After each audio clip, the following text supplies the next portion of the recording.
For a towel stretch, you're going to want to grab a towel and place it on the ball of your foot and have your lower leg hanging off the edge of the table.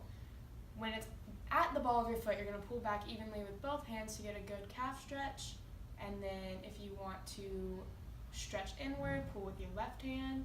If you want to stretch outward, pull with your right hand. For towel curls, you're going to want to sit with your sock and shoe off with the towel stretched out in front of you. You're going to curl your toes up until the towel is all the way to your toes.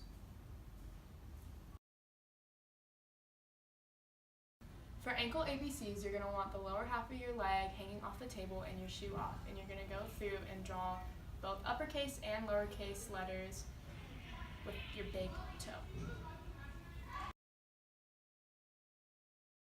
For the dyna disc, what you're going to want to do is with your injured ankle, with your shoe off, put pressure down on the foot and then roll through both counterclockwise and clockwise, a full range of motion while putting pressure down on the disc. For the BAPS board, what you're going to want to do is with your shoe off and on your injured ankle, put your foot lined up on the footprint that's on there and slowly go counterclockwise and clockwise through a full range of motion, trying not to allow the sides of the boards to touch the ground.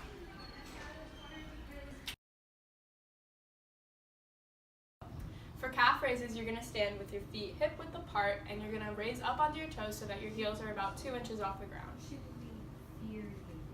For single leg calf raises, you're going to stand on your injured ankle and you're going to stand next to a wall just in case you need to brace yourself.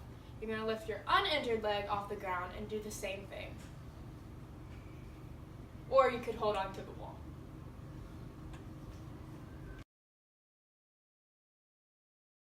For heel and toe walking, you're going to start at one edge of the room and be balanced on both feet with feet hip width apart.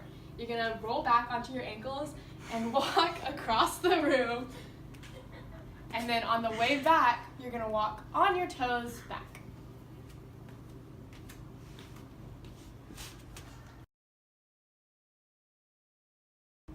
For the one-legged balance on an Arex, you're going to get the blue foam pad and stand with your injured ankle with your shoe off on it. And then you're going to balance on one leg, keeping the other one off the ground. For half squats, you're going to want to stand with your feet a little bit wider than hip width apart, and you're going to want to go through good squat form, but only to a halfway point.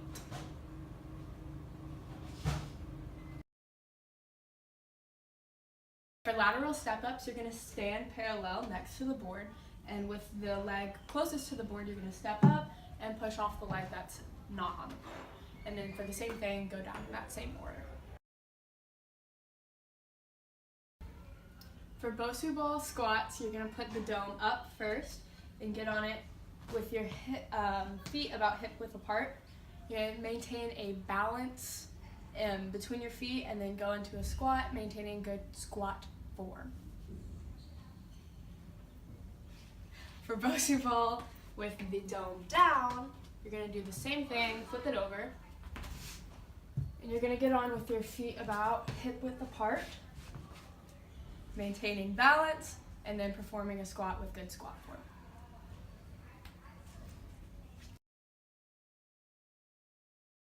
For the ankle isolator, you're going to want to have a weight on the bottom across the bridge of the toes for the first strap, and then across the ankle joint for the second strap. You're going to want to have your lower half of your leg off the table, and you're going to want to go through the full range of motion, pointing your toes up to the sky, pointing the sole of your foot towards the inside, and pointing it towards the outside, and then pointing your toes down. In addition to that, you can lay on your side and have your ankle going up and then back down. For pattern jumps, you're going to want to make a cross on the floor out of tape and stand in one corner of the box. Ask your athletic trainer for which pattern you should be performing. For example, you can go counterclockwise, clockwise, or diagonals, making sure that your feet are together and you're landing on the balls of your feet. For the star drill, you're going to start with your feet in a neutral position about hip width apart and have plenty of room around you because you're going to be doing a lot of lunges. To begin with, you're going to go into a forward lunge, then a forward 45-degree angle lunge, then a side lunge, backward 45-degree lunge, straight back lunge, and a curtsy lunge. Then you're going to repeat the exact same thing on the other foot.